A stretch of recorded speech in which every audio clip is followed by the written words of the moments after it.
A knock in the cold night. The wind howled through the trees, cold and sharp like knives. Snow fell thick outside Ethan's small wooden cabin, deep in the forest. He had built this home himself, quiet, simple, and far away from the busy world. Inside, a fire crackled. Ethan sat by it, reading an old book and sipping hot coffee. Suddenly, knock, knock. He froze. It was past midnight. No one came here. No one even knew this place existed. Knock, knock. This time the sound was softer, weaker, like someone barely had strength. Ethan stood up, heart beating faster. He grabbed his flashlight and walked to the door. Snowflakes drifted in the light as he slowly opened it. What he saw made him forget to breathe. A girl, not human, alien.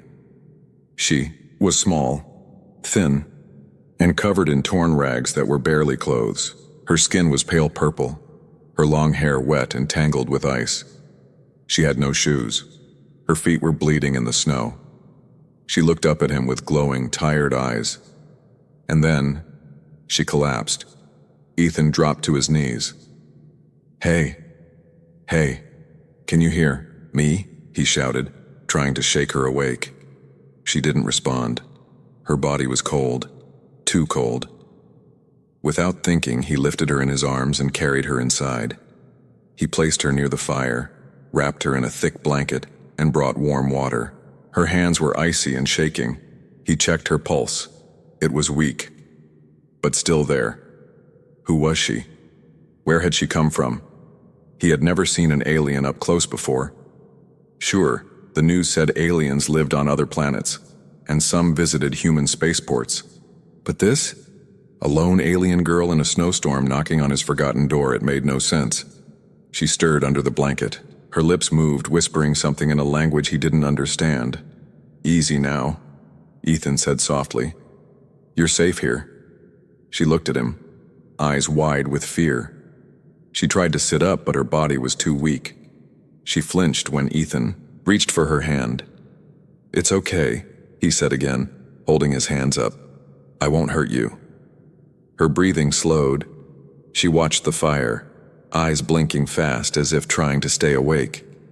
Ethan walked to the kitchen and poured soup into a bowl. He brought it to her, kneeling beside her. "Here," he said. "You need this." She didn't move at first. Then, slowly, with shaking hands, she took the bowl. She drank like she hadn't eaten in days. Ethan watched quietly. She wasn't dangerous. She was scared and starving. When she finished the soup, she placed the bowl on the floor. Her eyes slowly closed, her head resting against the chair's leg. She was fast asleep. That night, Ethan couldn't sleep. He sat near her, watching her chest rise and fall. Questions filled his head. Why was she here? Was someone chasing her? Had she escaped something terrible? Her feet had deep cuts. Her arms had bruises. Her clothes were barely holding together. It was like she had been thrown away. He sighed, throwing another log into the fire. "I don't know who you are," he whispered, "but you found the right door."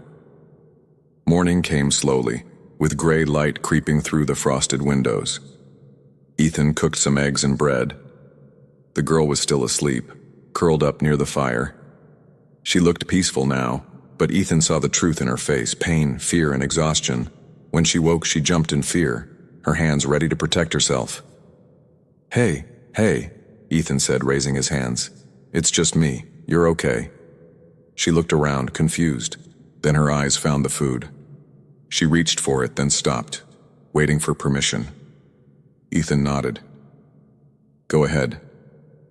She ate quickly again. Ethan noticed she still didn't speak. He tried to introduce himself. He pointed at himself and said, "Ethan." She watched him. He repeated slower, "Ethan." She tilted her head, then weakly said, "Eitan." His eyes widened. "Yes, that's me, Ethan." Then he pointed at her. "You?" She looked down, unsure. She hugged herself, eyes dropping. "No name." he asked gently. She didn't answer. Ethan stood up and grabbed a notepad. He drew a stick figure of himself and wrote Ethan under it. Then he drew a stick girl with big eyes and pointed to her. She stared at it for a long time. Then, in a soft whisper, she said something, a word he didn't understand. He wrote it down. It looked like Liera. Liera, he repeated. Her eyes sparkled. She gave a tiny, tired nod. Okay, Liera, he said with a soft smile. You're safe here. You don't need to run anymore. But even as he said it, Ethan felt something strange deep inside. Like this was only the beginning. Something had driven her here, and whatever it was, it might come knocking next.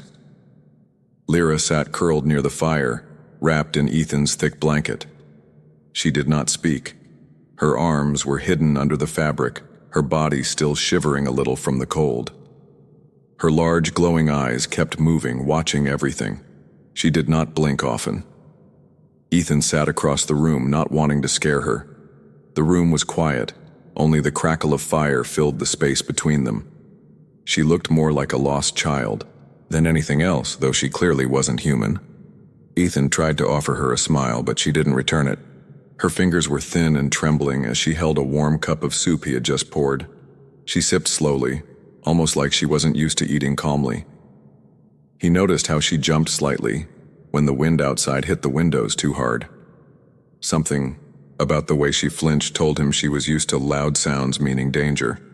He watched her silently for a long time. She wouldn't meet his eyes. Her feet were now clean but badly wounded. Ethan had used a bit of warm water and a cloth earlier, and although she didn't stop him, she had gone stiff with fear the entire time. She hadn't said a word since last night. Not even her name again. Ethan stood up, walked to the other room, and returned with another blanket. This one was softer, made from old fabric his mother once gave him. He held it out to her gently, taking a slow step forward. It's softer, he said, keeping his voice calm. Lyra didn't move. He knelt down and placed the blanket a little distance from her. If you want it, it's yours. Her eyes studied him. No words, just silence. But after a long pause, she leaned forward slowly and took the second blanket. She wrapped it around herself, hiding her face for a moment. Ethan saw her body relax, just slightly. He sat down again and began sketching in his notepad, drawing little figures, shapes, simple things. A tree, a sun, a house. After a while, he felt eyes on him. He looked up and saw Lyra watching, curious, cautious, but watching. He smiled again and showed her the drawing. Home, he said, pointing at the sketch of the cabin. She tilted her head, staring at the shape. He drew a stick figure next to the house. Ethan, he said, pointing at it. Then he drew another figure, smaller, with big eyes like hers. He wrote Lyra underneath. She blinked and looked at the drawing, then at him. She touched the picture with one finger very gently, then pulled her hand back quickly like she wasn't sure if she was allowed. It's okay, he said softly. You can stay here. Her lips moved as if trying to form a word, but nothing came out. Then she lowered her eyes again, hiding her face in the blanket. Ethan could tell something was wrong inside her. She wasn't just tired or cold. She was kind of broken. Something had made her believe that speaking was dangerous. He got up, walked to the kitchen, and brought a small plate of bread and fruit. He placed it on the table near her. She didn't move. He walked back to his chair, giving her space. A few minutes passed. Then quietly, she leaned forward and picked up a piece of bread. She ate slowly, like she didn't trust the food not to disappear. Ethan felt something tighten in his chest. He had never been the kind of person who got involved in other people's problems. He lived alone for a reason. But now this strange, silent girl, this alien, was in his home, sitting by his fire, wrapped in his blankets, and something about her made him care. That night, as the snowstorm returned outside, Ethan made a small bed for her near the fire. soft cushions, warm blankets, and an old pillow. She didn't fight him when he helped her lay down, but as he turned to leave, she suddenly grabbed his sleeve. He stopped. She looked up at him with wide eyes. No words. Just fear and something else. "Do you want me to stay?" he asked softly. She didn't nod, but she didn't let go either. So he sat near the fire again, this time without speaking. After some time, her hand slowly loosened its grip. Her eyes closed, and she fell asleep. Ethan watched her. The flames reflected in her pale face.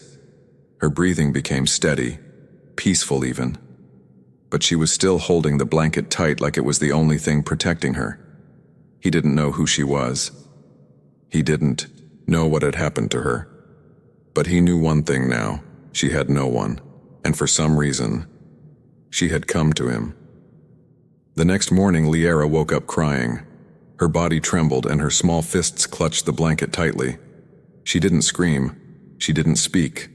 But tears rolled silently down her cheeks as she sat up by the fire, her breathing heavy, like she had been running in her sleep.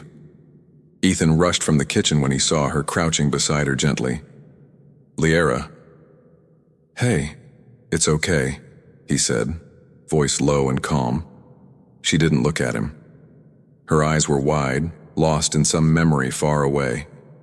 She kept shaking her head as if trying to erase something from her mind. Ethan didn't touch her. He just sat there waiting. After a few minutes, she began to calm down, but her face was still full of fear. Ethan handed her a warm cup of tea. She didn't take it at first, but after another moment, she accepted it with both hands. He noticed her wrists then, thin, bruised, and covered in faded marks. They weren't fresh, but they looked like they used to be. Chained. Something inside Ethan snapped quietly. He had guessed that she had suffered, but now he knew for sure. Someone had locked her up. Maybe worse. He stood up slowly and walked to the table. He pulled out the notepad and began drawing again, this time sketching a chain and a pair of locked hands. Then he showed it to her and pointed. Liara froze. She stared at the drawing, her fingers tightening on the cup. "Did someone do this to you?" he asked softly. She didn't answer, but her lips pressed into a hard line and her eyes watered again. She looked away. Ethan sighed. He didn't want to push her, but he had to understand what she had escaped from. And more, importantly, if someone would come looking for her. He erased the chain drawing and replaced it with a stick figure holding a key. Then he drew a second figure in chains. The first figure opened the chains and set the second free. Next to the free figure, he wrote, "Safe. Free." Liara stared at it for a long time. She traced her finger over the free figure. Then, very quietly, she whispered something. The word sounded like "no car." Ethan blinked. "No car? Is that what they called you?" She nodded slowly. The word sounded alien, but somehow familiar. He wrote it down next to the chained figure. "Slave?" he asked carefully, testing her reaction. Her face flinched, her hands pulled back, but she didn't deny it. Ethan felt a cold anger rise inside him. Someone had treated her like a slave. She wasn't just lost. She had escaped something awful. He walked over to the shelf and pulled down an old box. Inside were small tools and scraps of metal, left over from the years he spent fixing broken machines. He brought the box over and showed her a few pieces. Then he pointed to the notepad again and drew a broken chain. She tilted her head, confused. He smiled gently and whispered, "Let's make sure you're never chained again." Liara didn't understand his words, but something in his face made her relax. He handed her a tiny metal ring, not a real chain, just a toy piece. She held it, stared at it, then slowly bent it in half until it snapped. Ethan clapped softly. For the first time, Liara smiled. Small, tired, but real. That night, she sat beside the fire, closer to him than before. She didn't speak much. But she watched as he repaired a broken flashlight and seemed interested in every small tool he used. When he offered her a screwdriver, she hesitated, then took it and mimicked him. They didn't speak each other's language, but something unspoken was beginning to build between them. Later, as Ethan tucked her in with the soft blanket again, she whispered something unexpected. "Eitan." He looked at her, surprised. She said his name again, clearer this time. "Ethan." He smiled wide. "That's me." She pointed at herself. "Lyra." He nodded, voice soft. "Lyra." Then she said another word, one that made Ethan's heart stop. "Thank..." She struggled to finish it. "Thank you." Ethan felt a lump in his throat. She was trying. After everything, after the silence, after the chains, she was trying to connect.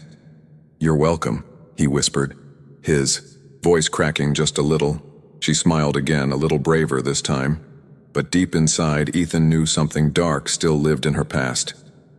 Chained memories didn't just vanish overnight. She had found warmth, a bed, and someone who didn't see her as an object. But the people who had once owned her, who left those marks on her skin, were still out there. And maybe they wanted her back. 3 days passed. Lyra no longer shook when Ethan handed her food. She now sat near the table during breakfast, still quiet but calmer. She had learned a few human words. Warm, blanket, safe. Every time she said one, Ethan smiled and nodded, encouraging her. Her eyes were no longer filled with panic, but something new. Something like hope. She no longer flinched when he entered the room. She even helped him sort metal tools, copying how he cleaned and arranged each piece. She liked the flashlight best. She would turn it on and off, laughing softly, as if the little beam of light was a kind of magic. For Ethan, hearing her laugh, even once, was worth everything. But on the fourth night, everything changed. It began with a strange hum. Faint, distant, but growing louder. Ethan was outside chopping firewood when he heard it.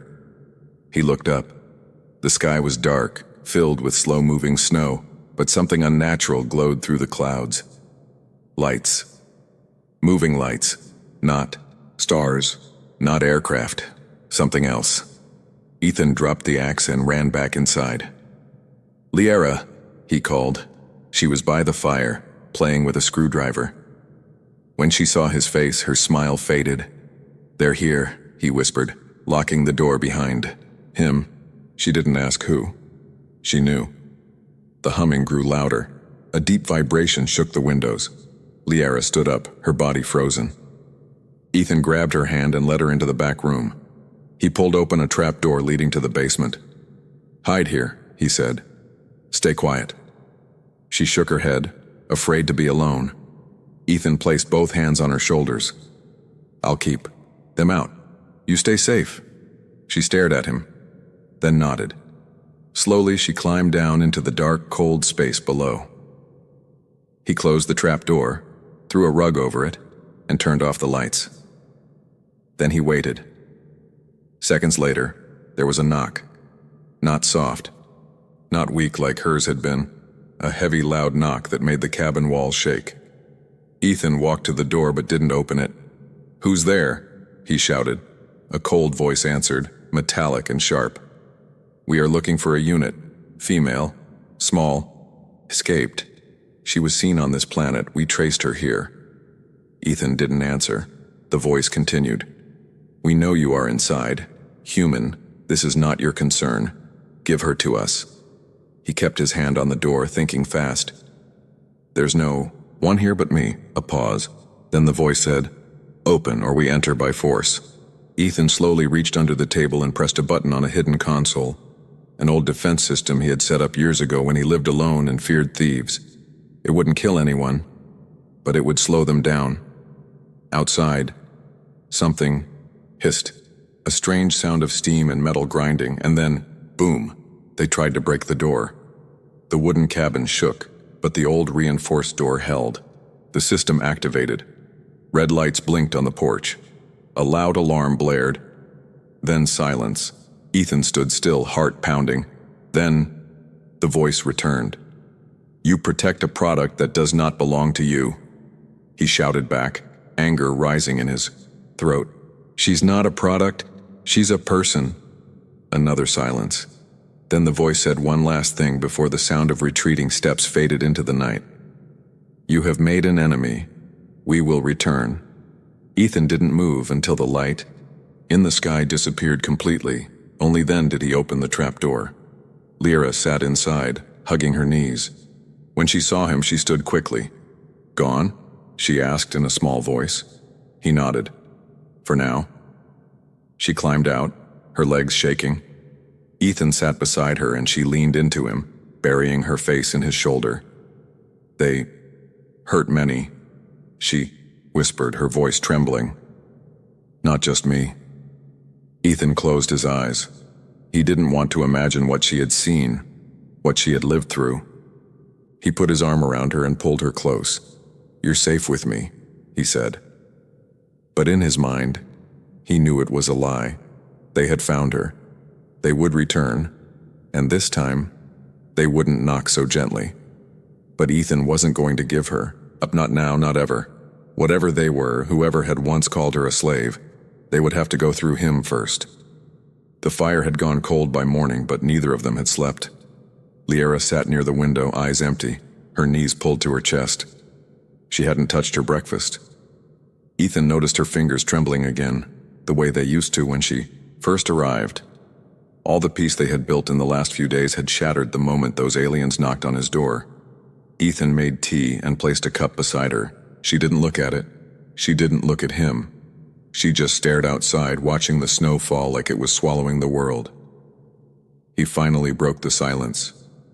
"Lyra, you're not safe out there. If they find you again..." Her voice was soft, shaking. "I can go." Ethan turned toward her, confused.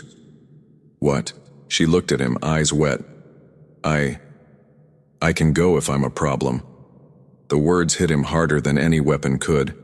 He stepped forward, kneeling beside her, trying to meet her eyes. "Lyra, you are not a problem. You're not the reason this happened. They are." She hugged her knees tighter. "They hurt anyone who helps. They will hurt you too. I don't want that." Ethan sat down beside her, voice calm. "You think I'm afraid of them?" Lyra didn't answer. He smiled gently. "Well, maybe I am. But that doesn't mean I'll let you walk out into the snow and disappear." She looked down. "I was always told I don't belong anywhere, that no one would want a broken thing." Ethan frowned. "You're not broken, Lyra. You're healing. And that's different." She didn't believe him. He could see it in her face. The years of abuse, of being treated like property, had buried her self-worth deep beneath shame and fear. Ethan stood up and walked over to his cabinet. He pulled out a wooden box, old and scratched but still strong. Inside it were things from his past. Photos, small carvings, a folded flag from his time in service. He brought it to her and sat beside her again. "Let me show you something," he said. He opened the box and took out a small wooden star. "My father made this for me when I was a kid. I dropped it once, cracked the edge. I thought it was ruined." Lyra watched quietly, but my dad said, "Don't throw it away. Fix it, it still shines." He handed it to her. "See this part here? I glued it back. It's not perfect, but it's still mine." She held the wooden star carefully, tracing the crack with her finger. Ethan leaned closer. "You've been hurt, Lyra, but that doesn't make you any less worthy of care or love." Her lips parted slightly as if those words didn't make sense in her world. "I don't want you to go," Ethan said. "I want you to stay. You're not a guest. You're family now." Her breath caught. She looked down and her tears fell onto the wooden star. "But I can't give anything back." Ethan chuckled softly. "You already have. You gave this quiet old cabin life again. You made it feel full." For a long moment she didn't move. Then slowly she leaned her head on his shoulder. I don't know how to be part of something, she whispered. You'll learn, he replied gently. One step at a time, they sat in silence, the only sound being the soft wind brushing against the windows. Later, Ethan made lunch, and this time Liara ate with him, sitting at the table, not in the corner. She even smiled when he joked about burning the soup. But peace never lasted long. That night, Ethan stood at the door, double-checking the locks. He had added a makeshift barrier using furniture, just in case. Lyra stood behind him, watching his every move. They will come back, she said quietly. I know, Ethan replied. You can still give me to them, she added. It would end this. Ethan turned quickly. Lyra, listen to me. I will never give you to them.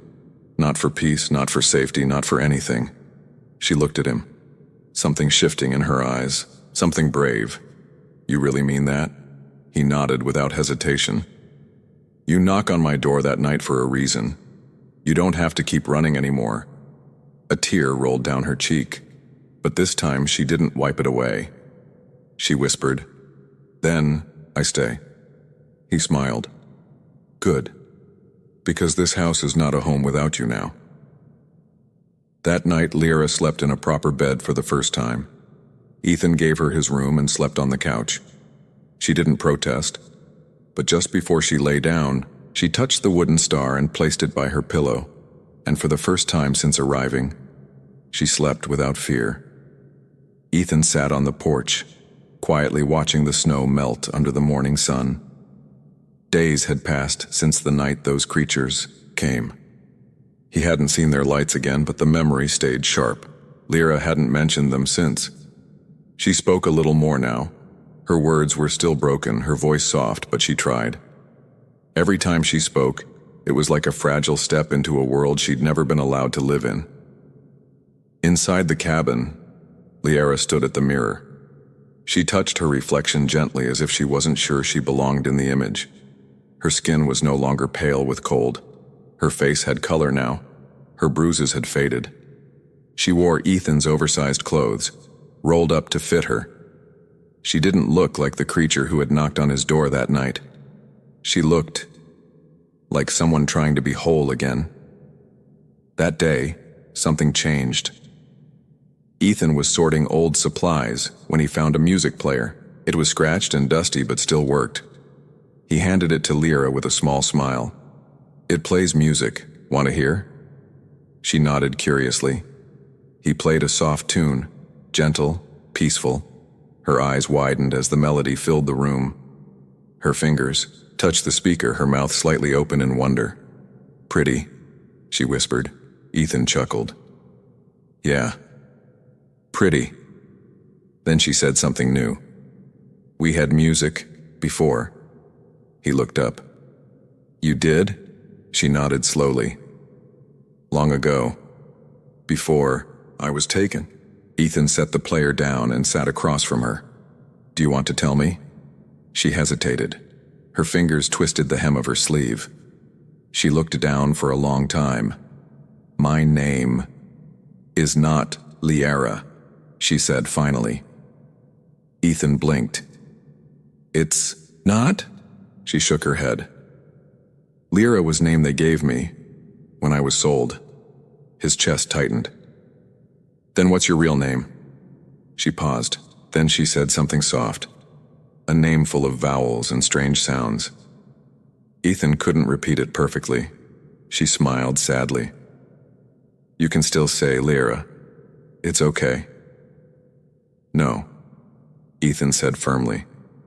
If that name was given by people who hurt you, then it's not who you are. You tell me what to call you and I will. She was quiet for a moment. My real name means quiet light in my people's tongue. Ethan smiled. Then that's who you are. Quiet light. You don't have to carry their names anymore. Her eyes watered. They erased my name, my clothes, my hair, everything. Said I was nothing. Ethan leaned forward. But they were wrong. She wiped a tear away, whispering, I believed them. I thought, if no one remembers me, then maybe I don't exist. He shook his head. You exist, you're here, you survived. Then she rolled up her sleeve and showed him something he hadn't seen before. A faint scar near her shoulder. A burn mark. Not natural. They branded me, she said. Told me I was owned. Ethan felt heat rise in his chest. He wanted to find whoever had done that and make them feel what she had felt. But he stayed calm. You're not owned, he said. You're free. That scar doesn't define you. She nodded slowly. Then for the first time she reached forward and held his hand. I'm scared, she admitted. So am I, Ethan said honestly. But we don't have to be scared alone. They sat like that for a while, her small, delicate fingers curled around his calloused hand. Two people from different worlds, but both carrying wounds. Later, Ethan brought her an old box with hair ties and a small mirror. Want me to help with your hair? She smiled shyly. Yes, please. He gently brushed it out. It was long, tangled, and soft like silk. As he worked, she told him more. About her planet. About the way stars looked from her home. About how she used to sing to her younger sister, who was taken first and never returned. I haven't sung since, she said quietly. Ethan didn't press her. He just listened. That night, when the fire crackled and the wind howled softly outside, she surprised him. She sang, a quiet, haunting melody in a language he didn't know. But he understood the feeling. It was sorrow. It was memory. It was survival. And in that moment, Ethan realized something. She wasn't just healing. She was remembering who she truly was. Snow fell gently outside, dusting the trees and rooftops in soft white. The cabin was quiet, warm, peaceful. Inside, a fire burned steady. And Liera, no, her true name, the one she had whispered just days ago, sat near the window. She no longer curled up in fear. She no longer flinched at every sound. Her hands were steady now, busy sewing a patch onto a wool blanket. Ethan had taught her the basics, and she picked it up fast. Her stitches weren't perfect, but they were strong. Ethan watched her from the kitchen. He made tea, 1 cup for himself and 1 for her, just the way she liked it. She smiled when he brought it over, accepting it with both hands like a sacred gift. Her eyes, once filled with shadows, now held something new. Light. The same quiet light her real name meant. They hadn't spoken of the alien since that night, but both of them knew it wasn't over. Somewhere out there, the ones who had branded her, chained her, and stripped her identity were still searching, still watching. But here, in this cabin, she was no longer prey. She was a person, and Ethan treated her as such, gently, respectfully, as someone worth everything. She looked up from her sewing. You built this house yourself? Ethan nodded. Took a few years, piece by piece. It was just me back then. She looked around, smiling faintly. Now not just you. He smiled too. No, now it's a home. Later that day, they walked together in the snow. Liera wore a thick coat Ethan had adjusted for her size. It still hung loose on her shoulders, but she didn't care. She lifted her head to the sky, eyes closed, letting snowflakes fall on her face. For a second, she looked like someone who had never known pain. Do you ever miss the cities? She asked quietly. Ethan shrugged. Too loud, too fast. Here, I can breathe. She nodded. I think I can breathe here too. But peace, as always, was fragile. That night the power flickered. Not from weather, something else. Ethan's instincts kicked in instantly.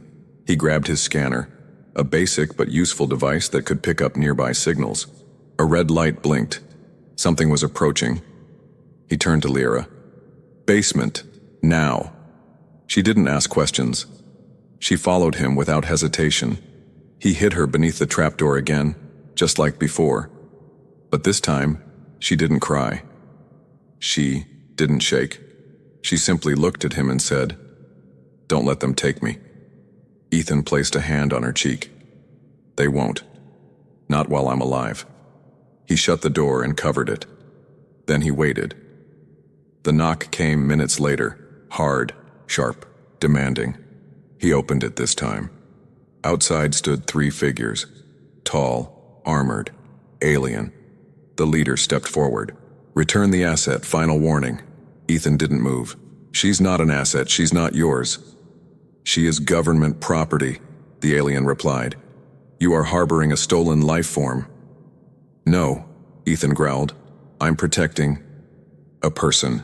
The alien raised its weapon. "This is not your battle, human." "She knocked on my door," Ethan said.